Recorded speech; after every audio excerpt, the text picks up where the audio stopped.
పుట్టినప్పుడు ఇవాళ నీ జెండర్ మామూలుగా అయితే మనకు తెలిసిందేంటి, జెండర్ అని ఉంటుంది, మేలా ఫిమేలా ఉంటుంది, అంతే కదా.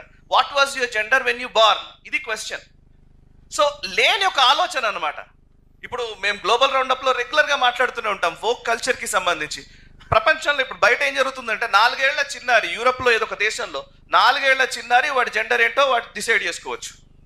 పెద్ద పెద్ద వాళ్ళు చెప్తున్నారు. ఇవన్నీ ఎట్లా అంటే సొసైటీలో ఒక కన్ఫ్యూజన్ ని పెంచి, సొసైటీలో సాంస్కృతికంగా మన వారసత్వ సంపదగా వస్తున్న ప్రతి దాన్ని క్వశ్చన్ చేసి ఇది తప్పు అని ప్రూవ్ చేసే ఒక ప్రయత్నం చేసి మనలో కన్ఫ్యూషన్ బిల్డ్ చేస్తే ఆటోమేటిక్ గా ఈ ధర్మానికి దూరం జరుగుతాడు. జరగగానే లక్కని పక్కన ఒకడు వస్తాడు, తీసుకొని వెళ్ళిపోతాడు, కథం అయిపోయింది నంబర్. కొడుకు కూడా ఓకిజం బాధితుడే. అదే ఎగ్జాక్ట్లీ మనం అదే డిస్కస్ చేసాం. సో దాడులు అనేకం జరుగుతున్నాయి. ఓన్లీ నా కన్సర్న్